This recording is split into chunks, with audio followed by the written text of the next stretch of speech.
Guys, mao ni nahitabo karon diri sa among bukid. Nasunog siya tungod sa kainit. Ayan o.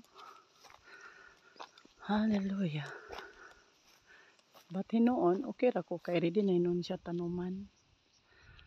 Ang botong isa karon ang sa hitsura dito. Na para bagiliri yung nanubo. O, diba? Mo na yung resulta sa sobrang init. O, nangadaot ang tanom. Nangadaot. Pero ang diri nga pikas, naka-recover. Actually, wala man siya nadaot atong ting init. Nga na naman gapon siya.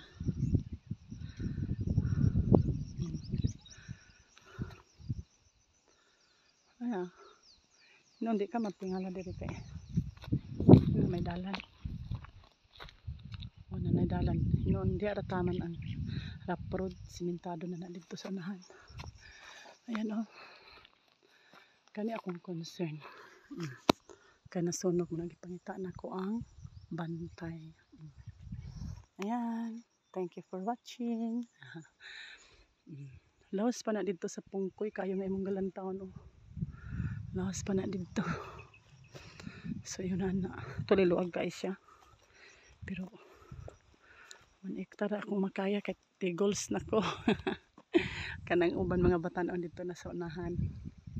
Yung anak na lang yun. Upogid siya. Sunogid siya nga sunog. Pero at least may na lang hinoon. Kaya napuslan sa mga tao na himong kahoy. Nagduda ko nasunog ang pilang kahoy. No. Ayan, thank you for watching. Lamig kayo ang hangin.